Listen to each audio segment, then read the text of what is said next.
Shalom, meu irmão e minha irmã, como vão vocês? Que Hashem vos abençoe em nome de Yeshua. Hoje nós estamos aqui para falar sobre a Parashá Miketz, que significa no fim. E ela vai de Gênesis 41, 1 até o 44, 17. Nessa oportunidade eu gostaria de mostrar algumas coisas interessantes para você. Vou começar com a palavra Miketz, que ela é um acróstico. Você sabe o que é um acróstico? É quando a gente pega a primeira letra de cada palavra e forma algo novo com essa palavra, tá? Então a palavra Miketz, ela é composta de 3 letras em hebraico. A letra Men, a letra Kuf e a letra Tzadi. Na letra Men nós temos Mamon, que significa dinheiro. Na letra Kuf nós temos Kol, que alude a tefilá, a nossa voz em oração. E a letra Tzadik, a Tzon, que é o jejum. Eu quero falar dessas 3 coisas, mostrando para você que estes 3 elementos são elementos que podem salvar a vida de alguém da morte. Preste atenção, porque eu vou começar a parashá já dando para você uma informação que é muito importante e é muito pertinente. Vamos começar então pela letra Men, que só letra para a gente a palavra mamon, que está ligada a dinheiro. Depois nós temos a oração e o jejum. Aí você pode me dizer assim, Rabino, a oração e o jejum eu sei que salva da morte, mas dinheiro? Como assim dinheiro salva da morte? Eu vou te mostrar. Quando a gente fala sobre dinheiro na Bíblia, nós estamos falando de uma forma assim, bem genérica sobre 2 coisas básicas, dízimo e oferta. O dízimo nós sabemos que ele é um mandamento e a gente não pode deixar de cumprir, a não ser que você queira ter problemas na sua vida financeira. Se você não quiser, cumpra. Oferta. Existem 2 tipos de oferta, a Korban e a Tzedakah. A Korban é uma palavra interessante em hebraico, porque ela se origina no verbo karab, que significa aproximar-se, chocar-se. Que tipo de oferta é essa? Esta oferta, ela é aquela oferta que o pecador fazia quando ele tinha cometido qualquer erro diante do Eterno. Ele precisaria se consertar e se reconectar com o Todo-Poderoso. Ele levava então um Korban, para ele poder se reconectar. Aí havia o perdão dos pecados, havia a reconciliação e tudo mais. Quando ele estava bem com o Todo-Poderoso, ele já não levava Korban, ele já levava então uma Tzedakah. A Tzedakah é uma oferta de justiça. Por isso essa palavra também é traduzida como justiça. Então aqui nós temos uma coisa muito interessante. Porque o livro de Provérbios tem 2 versículos que para mim eles são assim muito impactantes. O primeiro deles, ele diz assim: a justiça dos virtuosos os livrará, mas na sua perversidade serão apanhados os iníquos. A palavra justiça aqui, esse versículo tem Provérbios 11, 6. A palavra justiça aqui, sabe qual é? Tzedakah. Então, deixa eu tentar colocar isso de uma outra forma para você. A oferta dos virtuosos os livrará, mas na sua perversidade serão apanhados os iníquos. Então você vê que nesse primeiro momento, a oferta, ela está trazendo para a pessoa o quê? Um livramento. Que tipo de livramento? Os mais variados possíveis. Então, agora nós temos aqui um elemento interessantíssimo no livro de Provérbios, que nos fala sobre a relação que o dinheiro tem com o mundo espiritual.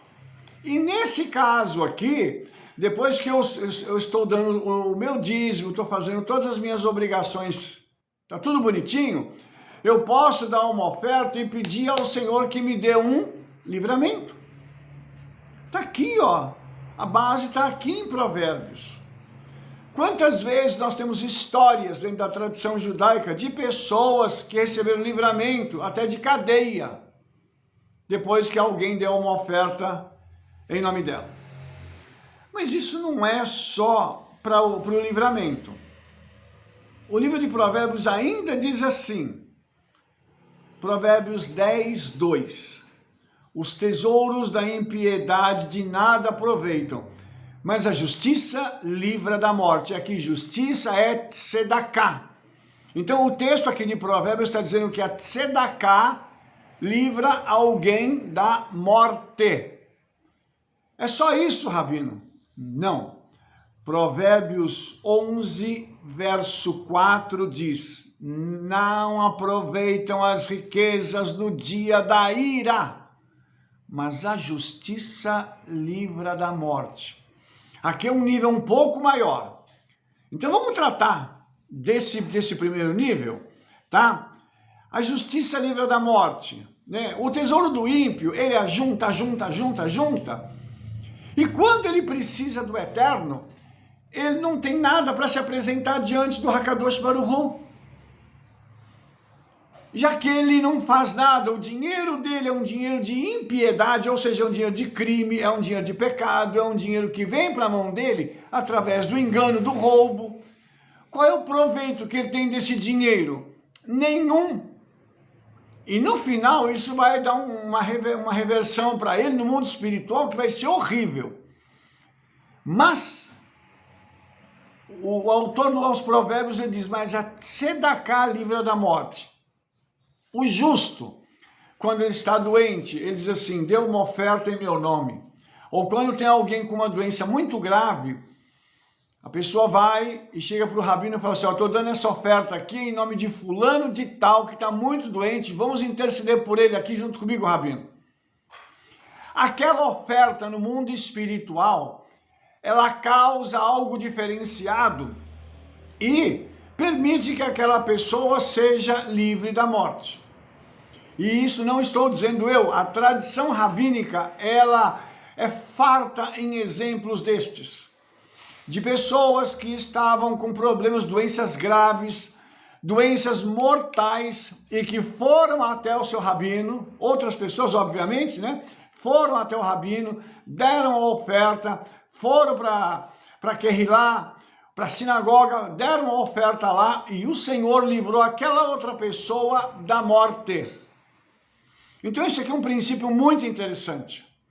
Quando nós vamos para o outro versículo de Provérbios 11, 4, não aproveitam as riquezas no dia da ira, mas a justiça livra da morte, a tzedaká livra da morte. Aqui já é um outro nível. Quando o Senhor se ira com alguém e decreta a morte, as riquezas valem para quê? Fala para mim.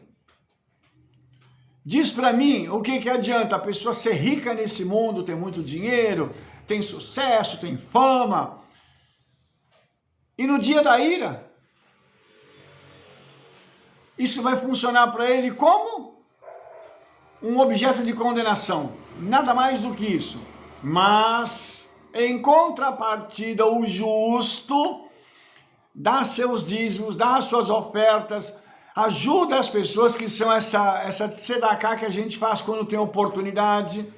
E isso faz com que no mundo vindouro ele tenha inclusive prêmio, que a gente chama de galardão. Você está me entendendo? Então essas coisas, elas são muito interessantes. E essa Parashá Miketz, ela fala de um tempo de fim. É uma parashá profética? Mas eu quero te mostrar agora uma outra coisa. Chega um momento em que o Eterno diz assim, acabou. Fim, ele põe fim a uma série de coisas nas nossas vidas. E nesse caso é para colocar fim na doença, é para colocar fim na morte, para que nós possamos herdar o mundo vindouro, é para colocar fim nos nossos problemas financeiros. Porque é óbvio, se eu e você formos fiéis ao Senhor, Ele não tem como ser infiel. Ele não pode negar-se a si mesmo. É algo muito, muito básico, mas que geralmente as pessoas não veem isso. E uma outra coisa é que na Brit Hadashah, né, nós temos também um exemplo disso, né? Lá em Atos capítulo 10, a oferta de Cornélio, né, está diante do Eterno. E por causa daquelas ofertas, ele recebe uma visitação. Então veja que não é só lá na Torá, na própria Brit Hadashah nós temos um caso desse, de homens que o coração eram muito bons e eles eram obedientes a estes princípios das Escrituras. E o mundo espiritual se moveu a favor deles. Agora, para quem que é isso? É para todo mundo? Não. É para quem quer obedecer e para quem deseja que a sua vida possa atingir um nível financeiro diferenciado. Agora, tem um outro detalhe. Eu até estava discutindo isso com a Rebetsin e nós estávamos falando sobre essa questão. Você sabia que os maiores conselheiros na área financeira são os rabinos? Você sabia que nós, judeus, somos as pessoas que mais entendem de dinheiro no mundo? E aí vem a pergunta, por que historicamente falando, os rabinos eles eram pessoas não privilegiadas financeiramente? Como é que eles iam dar um conselho financeiro para alguém se a sua vida financeira não refletia aquela realidade? A resposta é muito simples. Um rabino não foi chamado para ser rico. Ele não foi chamado para ser empresário, senão ele seria empresário, não rabino. Se você entendeu isso? Tem gente que olha e fala assim, a fulano não tem condição de dar um conselho nessa área, ciclano não tem condição. Olha a vida dele como é que tá. Mas você já parou para pensar que o chamado dessa pessoa é diferente do seu? Eu conheço pessoas que têm um chamado para ganhar dinheiro. E ganham. Mas ele não tem chamado para outra coisa.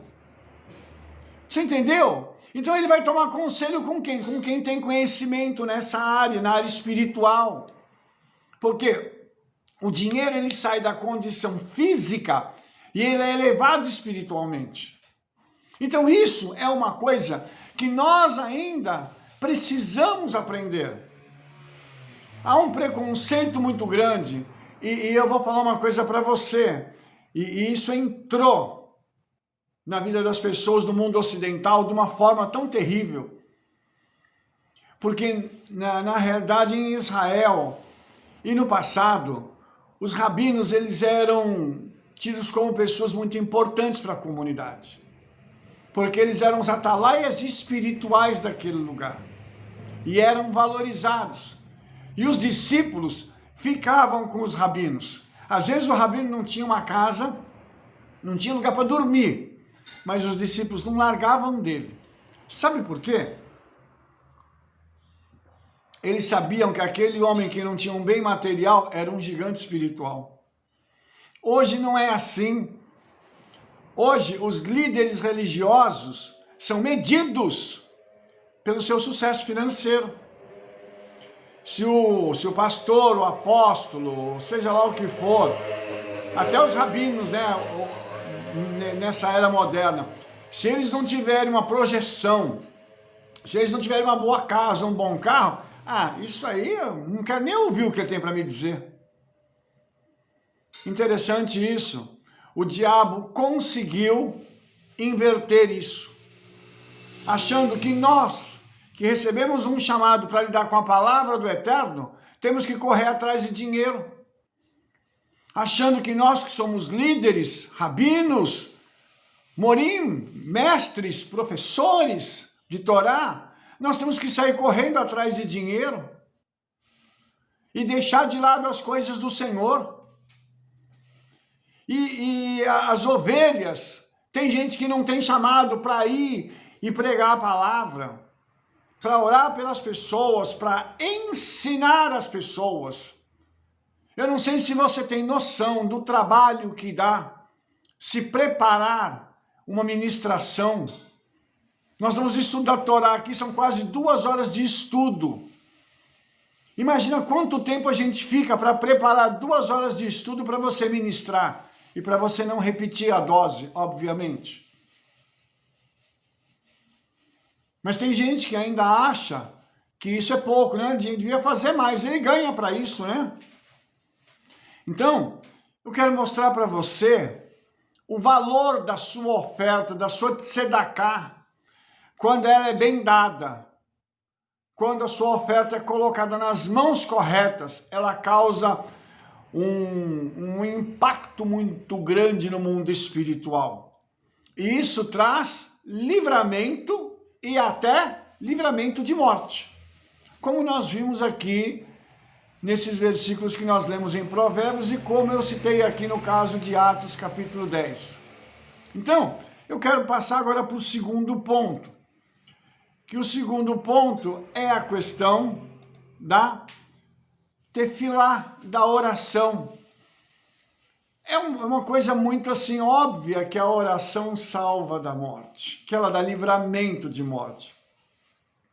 Mas nem todas as pessoas acreditam nisso. Nem todas as pessoas acham que a oração ainda hoje funciona para livrar alguém da morte. Então, hoje nós precisamos entender que a intercessão de um justo ou de um grupo de justos pode fazer com que a mão do Eterno se mova em relação à vida de alguém para trazer para essa pessoa um livramento de morte, para trazer uma cura. Quantos e quantos casos nós tivemos na nossa congregação, na minha vida ministerial, são 42 anos na estrada, irmãos. Quantas vezes eu me deparei com pessoas que disseram assim: Rabino, o médico me deu tantos meses de vida. E eu sempre faço uma pergunta para essa pessoa. Vamos perguntar para o doutor Yeshua qual é a posição dele em relação a isso? E a gente vai e ora. E que eu me lembre, todas essas pessoas por quem nós oramos, o Senhor deu a elas uma extensão de vida. Ou seja, a oração moveu o coração de Yeshua e ele foi ao contrário do diagnóstico médico. É engraçado que o médico dá um diagnóstico e Yeshua chega, desfaz aquilo, cura e a pessoa morre de outra coisa que não tinha nada a ver com aquilo. Por quê? Porque a intercessão através da tefilá, da oração, muda o rumo da vida das pessoas. A palavra tefilá, ela tem um radical que é palar. E esse palar significa intervir, interferir em alguma coisa. Quando nós oramos, o nosso objetivo é mudar o rumo das coisas. Mas através do Senhor, não através do nosso esforço e eu quero que seja assim. Não. Nós colocamos isso diante do Hakadosh Baruch Hu. E ele pega uma situação que parece que aparentemente está perdida. A situação está desesperadora. Ele vai lá e muda o rumo e traz a vitória. Oração. A oração que resolve o problema. A oração que vai lá e toca na vida de alguém. Uma oração que tem um poder ilimitado. Mas que nós usamos muito pouco. Porque nós oramos pouco. E quando eu digo orar pouco, não significa que eu tenho que ficar 4, 5 horas orando. Significa que eu tenho momentos chaves do meu dia em que eu preciso abrir a minha boca e ministrar diante do Senhor. Um dos momentos em que a Bíblia fala que aconteceram milagres grandiosos é 3 horas da tarde. É um momento para se parar e orar.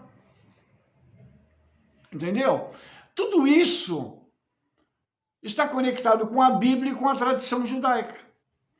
Quando eu tenho esse conhecimento e coloco esse conhecimento em movimento, vivendo isso, eu tenho outros tipos de resultados.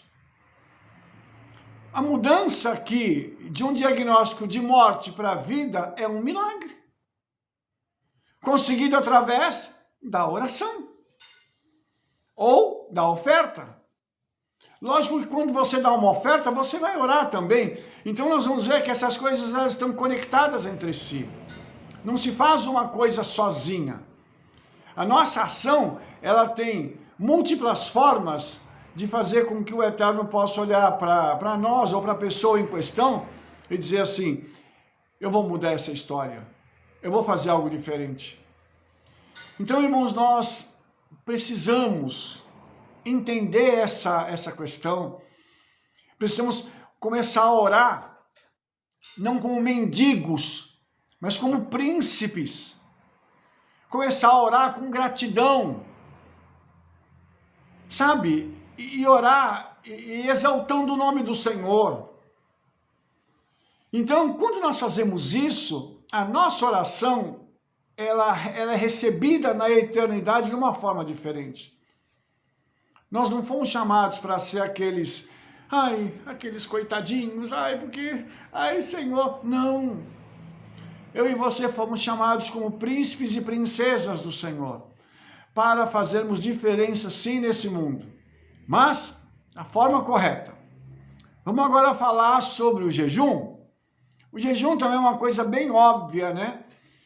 De uma forma de se causar um impacto e livrar-se da morte. E nós temos um exemplo aqui no livro de Esther, que inclusive gerou a festa de Purim, né?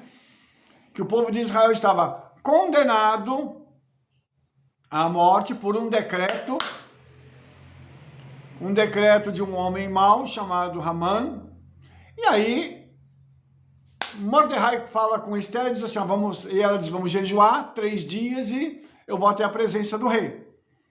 Então você imagina que uma nação inteira jejuando, o impacto que isso causa no mundo espiritual. Você imagina que o jejum veio acompanhado de oração. Aí esse jejum, essa humilhação da carne, junto com o objetivo, que era livrar da morte, porque o jejum não é uma barganha. Nesse caso, ele era um pedido de socorro ao Eterno. Mas numa circunstância em que não se podia fazer mais nada. Humanamente, já havia o decreto sendo levado para todos os confins do império de Ahasverosh, do rei Assuero, e os judeus estavam já condenados à morte, com dia e hora marcado para eles morrerem. Mas a oração, o jejum reverteu essa situação. E aquele que perpetrou, que começou esse plano maléfico, ao invés de matar os judeus, ele e toda a sua família morreram. E isso é uma outra coisa muito interessante, porque isso veio através do instrumento que ele havia preparado para matar Mordecai, a forca. Então, olha só o que o jejum fez. O jejum não livrou só os judeus da morte. O jejum fez com que o Eterno liberasse um decreto de morte contra aqueles que desejaram o mal do povo de Israel. Olhe só que coisa espetacular é essa. E sabe o que aconteceu? O decreto não pôde ser revogado. O decreto que o rei Ahasverosh assinou. Mas o povo de Israel lutou, massacrou os seus inimigos e o povo de Israel passou a viver uma vida diferenciada no império. E Mordecai, que foi o homem que se humilhou diante do Eterno, foi para a porta do palácio do rei com um pano de saco e cinza na cabeça. E aí você vê um líder judeu proeminente se humilhando publicamente para dizer para todos o seguinte: se o Senhor não fizer nada, aqui estou eu para dizer que o Eterno vai fazer. Vocês acham que não vai acontecer, mas eu estou aqui me humilhando diante dele, eu sei que o braço dele se moverá. Porque as pessoas achavam que os judeus estavam condenados, irmãos. E a pergunta é, onde está o teu Deus? Cadê ele? Né? Tem até o filme, né? Que Deus está morto. Oh, coitado. Coitado do cara que fez o filme. Mas é assim, irmãos, as pessoas acham que o eterno já era. E que nada se pode fazer mais. Que o mundo está alargado nas mãos de Satanás e ele vive e reina. Só que não. Então nós estamos vendo que essas três coisas, a tzedaká, a oferta, a tefilá, a oração, e o tzor, o jejum, eles vão fazer uma diferença na vida das pessoas. Você imagina se nós, então, pegarmos os três elementos e juntarmos esses três elementos? O que será que vai acontecer nas nossas vidas? Miketz significa que alguma coisa está chegando no fim. O cativeiro de Yosef, nesta paraxá, chega ao fim. Ele sai da prisão para o palácio. O que será que o Espírito Santo quer dizer para nós com isso? Hein? Será que não é tempo de sair da prisão para o palácio? Será que não é o momento do Senhor arrancar de dentro de nós aquelas dúvidas, todas aquelas coisas que pairam sobre a nossa mente e o nosso coração, para dizer assim, eu vou proclamar o nome do Senhor, eu vou louvar o nome do Senhor, eu vou me consagrar ao Senhor, e ouvindo a voz do Espírito Santo eu vou dar minha oferta e o Senhor vai me dar uma libertação? Quem sabe não é esse o caminho, não é verdade?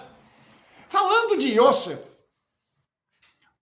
da prisão para o palácio, ele depois é exaltado, nós conhecemos bem a história, e ele se casa, e tem 2 filhos. E veja bem que Yosef está com a sua alma ainda ferida. Imagina quanto tempo ele passou clamando, orando. Senhor, eu estou aqui nessa prisão injustamente. Senhor, Senhor, Senhor.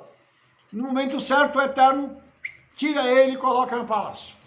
Aí, uma das formas que a Torá nos mostra que ele estava sendo curado, o processo de cura dele, fica explícito no nome dos filhos, né? Ele vai ter 2 filhos. O primeiro é Menashe, ou Manassés, que significa que me faz esquecer. Olha só que coisa interessante. Você sabe o que significa isso? Que ele, Yosef, já sabia que as coisas do passado estavam enterradas. E que daquele momento em diante, quando ele sai do poço ao palácio, ou da cadeia ao palácio, da prisão, aquilo para ele gerou uma coisa muito nova na alma dele. Porque ele viu o cumprimento das promessas do Eterno. Esse cumprimento fez com que ele tivesse uma alma e um espírito renovados. Quando ele se casa e vem o primeiro filho, o que ele está dizendo? O Senhor me fez esquecer de todo o sofrimento que eu passei. O sofrimento, a angústia, a dor ficaram para trás. Eu comecei agora uma nova vida. Meu amado irmão, minha querida irmã, que Hashem e Yeshua façam com que Manassés nasça na sua vida. Que chegue um momento em que a bênção venha sobre ti e essa bênção quebre tudo aquilo que você carregava de sofrimento na sua alma, no seu coração, os seus sentimentos, suas emoções. Que ele quebre tudo isso. Que fique tudo isso no esquecimento. E quando você falar sobre isso, se porventura falar no futuro, que não cause dor nem angústia. Que seja algo assim, eu passei sobre isso, venci isso e agora estou num outro patamar. A minha vida agora alcançou um nível completamente diferente. Não quero mais o sofrimento, não vou ver mais o sofrimento porque ele ficou no meu passado. E aí, tem um outro filho que o nome dele também é muito interessante. O nome dele é Efraim, que significa duplamente frutífero. Ou seja, é como nós dizemos, recebemos a porção dobrada. Olha só que coisa interessante isso. Quando a gente fala de porção dobrada, a primeira coisa que a gente lembra é do Shabat. E por que eu lembro do Shabat? Sabe por quê? No Shabat, era permitido se colher 2 porções, ou a porção dobrada, do maná. Porque no sábado ninguém ia sair para colher. Então a porção de sexta já era dobrada. E agora Yosef está dizendo, eu tenho uma porção dobrada, porque o Senhor me deu um segundo filho. Então esse segundo filho é uma porção dobrada da bênção dele sobre a minha vida. Ou seja, o que eu estou recebendo não é algo comum, não é algo corriqueiro, trivial. É uma porção dobrada. Olha só que coisa interessante isso. E o nome desses 2 meninos, eles vão ser incluídos no nome das 12 tribos. Jacó vai tomar os netos e colocar no lugar dos filhos. Veja só que coisa tremenda essa. Então, eles vão fazer parte agora das 12 tribos de Israel. Tamanha importância que esses filhos têm. E no Shabat, quando nós damos a bênção para os nossos filhos, nós dizemos assim, que o Eterno vos faça igualar a Efraim e a Menaché. Por quê? É a bênção de um pai para um filho? Não. É a bênção de um avô para o neto. E a bênção do avô para o neto é uma bênção diferenciada. Porque o avô, ele é pai 2 vezes. É como se Jacó estivesse dizendo o seguinte, você é meu filho, Yosef, mas eu vou abençoar os seus filhos e eles serão um referencial futuro para o povo de Israel. 2 coisas nós temos que fazer, esquecer o passado e sermos duplamente frutíferos por causa dessa bênção que é recebida todo Shabat. Assim serão os nossos filhos, assim seremos nós. Imagine que essa bênção, ela foi tão poderosa, que quando houve a dispersão no cativeiro, Israel ficou conhecido por duas formas, Judá e Efraim. Efraim estava no cativeiro, na diáspora, e Judá estava lá. Hoje, Efraim é o sinônimo das 10 tribos perdidas. Veja que coisa espetacular essa.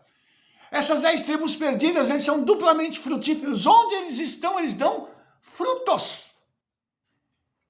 Olha que coisa extraordinária essa, irmãos. Então, nós precisamos parar para entender o contexto profético dessa paraxá. O fim chegou para Yosef de forma definitiva. A vida dele agora chegou num patamar em que ele continuava colocando as mãos nas coisas e tudo dava certo. Só que o fruto que ele dava era muito maior do que o que eles esperavam. O Egito estava esperando, o faraó estava esperando. Ele vai vir aqui resolver, vai organizar tudo e vai dar tudo certo. Mas você vai perceber, pela leitura da Torá, que o que Yosef fez foi muito maior. Yosef livrou o Egito da fome e, consequentemente, da morte. Mas o livramento que ele deu não foi só para o Egito, foi para as nações vizinhas, que também escaparam da morte graças a Yosef. O fruto dele não foi local, o fruto dele se espalhou, a influência desse homem se espalhou. Um homem que estava jogado na prisão, esquecido. Uma pessoa que tinha um valor muito grande e ninguém conseguia enxergar esse homem porque ele estava escondido numa prisão. Será que isso não diz respeito à sua vida? Será que não diz respeito ao que está acontecendo com você?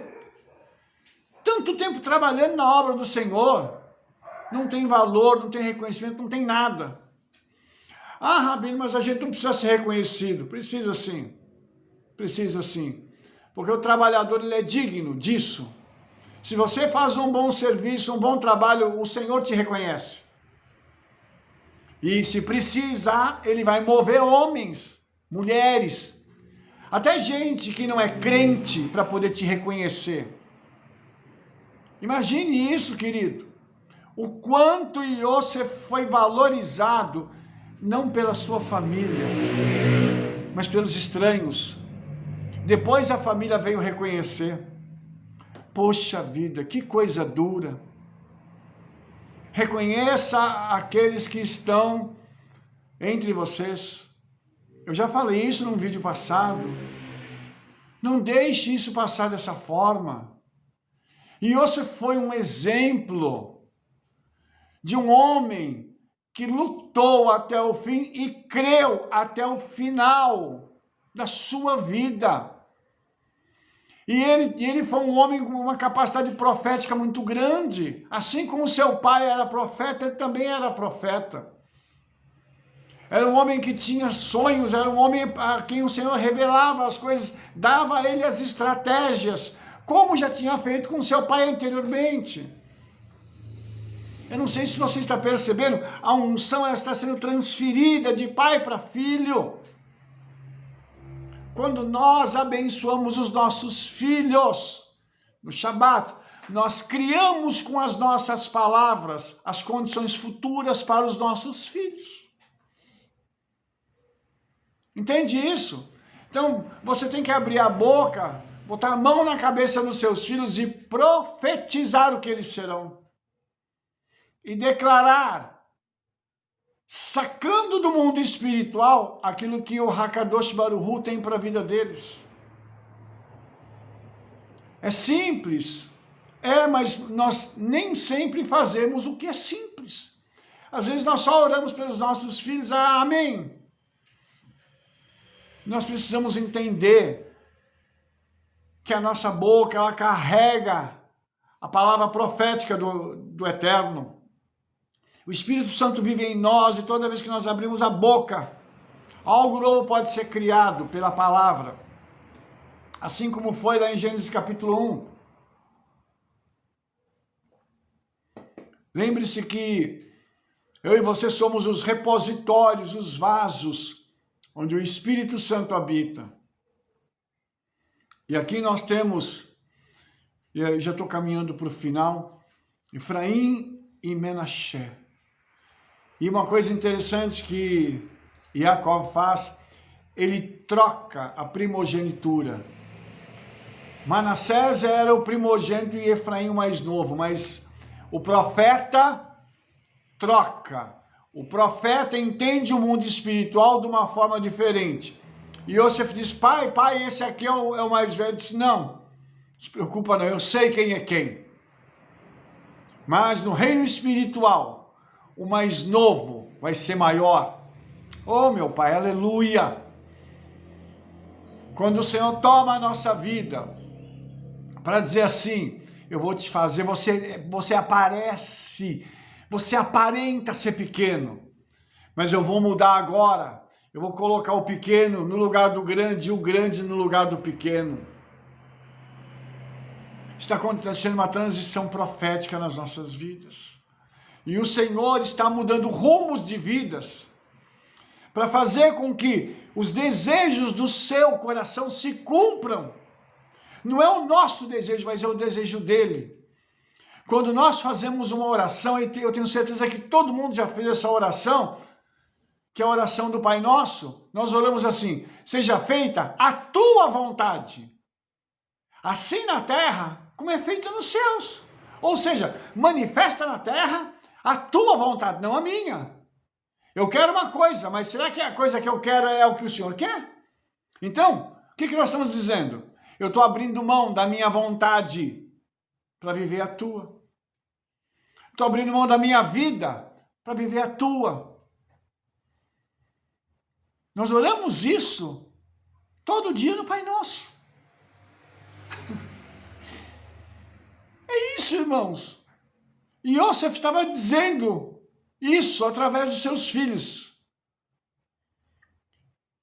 Eu esqueci de toda a luta que eu passei e agora eu sou duplamente frutífero. Que esse seja um tempo de esquecimento das dores que nós ficamos com elas no passado. E que seja um tempo de nós frutificarmos duplamente. E onde nós colocarmos as nossas mãos, haja sucesso, haja cura, haja restauração, haja ressurreição, através daqueles que temem e andam nos caminhos de Yeshua. Amém? Se você gostou desse vídeo, dê um like, favorite ele aí, clique no sininho para você receber todas as nossas recomendações e espalhe para todo mundo o trabalho que nós estamos fazendo. Porque nós nos veremos no nosso próximo vídeo. Shalom, shalom, Shavuot.